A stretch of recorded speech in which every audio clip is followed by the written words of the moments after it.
இந்த கஷ்டம் எங்கேயுமே ஒருத்தவங்களை போய் திருடக்கூடாது, யார்கிட்டயும் போய் கை நீட்டக்கூடாது, பிச்சை எடுக்கக்கூடாது. அதுக்கு பதிலாக நம்ம கை கஷ்டத்துலேயே நம்ம வேலை செஞ்சுட்டு அந்த கஷ்டம் போதும் நம்மளுக்கு.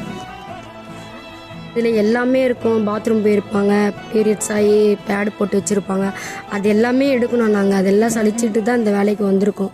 இதை கடவுளாக பார்த்து இந்த வேலை கொடுத்துருக்காரு.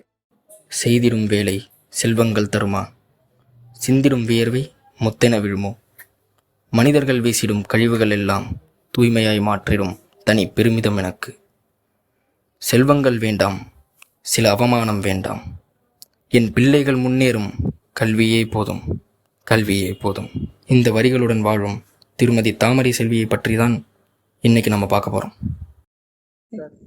ஹாய்மா, உங்கள் பேர் என்ன? உங்கள் பேர் தாமரை செல்வி.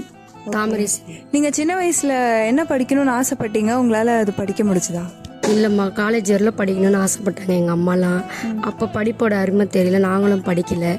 படிக்காதனால இப்போ கஷ்டமாக இருக்குது எங்களுக்கு. இந்த வேலை செய்கிறோம். நாங்கள் இந்த வேலை செய்யறோன்னா எங்கள் பிள்ளைங்களாச்சும் நல்லா படிக்க வைக்கணும், முன்னாடி உங்களை மாதிரிலாம் இருக்கணும் அப்படின்ற ஒரு ஆசை எங்களுக்கு. நல்லா படித்து அவங்களாச்சும் முன்னேற்றணும். சரி, அவங்களையாச்சும் படித்து முன்னேற்றி வைக்கணுமே, நம்மளும் கஷ்டப்படுறோமே, அவங்கனாச்சும் கஷ்டப்படக்கூடாது, 4 பேருக்கு உதவி செய்கிற மாதிரி நல்லா படிக்கணும், முன்னேற்றமாக இருக்கணும், அவங்களாச்சும் நல்லா இருக்கணும். அதுக்காக நாங்கள் இந்த வேலையை செய்கிறோம். இந்த கஷ்டம் எங்கேயுமே ஒருத்தவங்களை போய் திருடக்கூடாது, யார்கிட்டயும் போய் கை நீட்டக்கூடாது, பிச்சை எடுக்கக்கூடாது. அதுக்கு பதிலாக நம்ம கை கஷ்டத்துலேயே நம்ம வேலை செஞ்சுட்டு அந்த கஷ்டம் போதும் நம்மளுக்கு.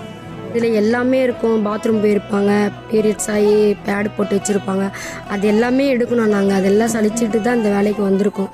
இதை கடவுளாக பார்த்து இந்த வேலை கொடுத்துருக்காரு. அது நன்மைக்குன்னு ஒருத்தவங்களை போய் திருடாத அளவுக்கு, ஏமாத்தாத அளவுக்கு இந்த வேலையை செய்கிறோம்.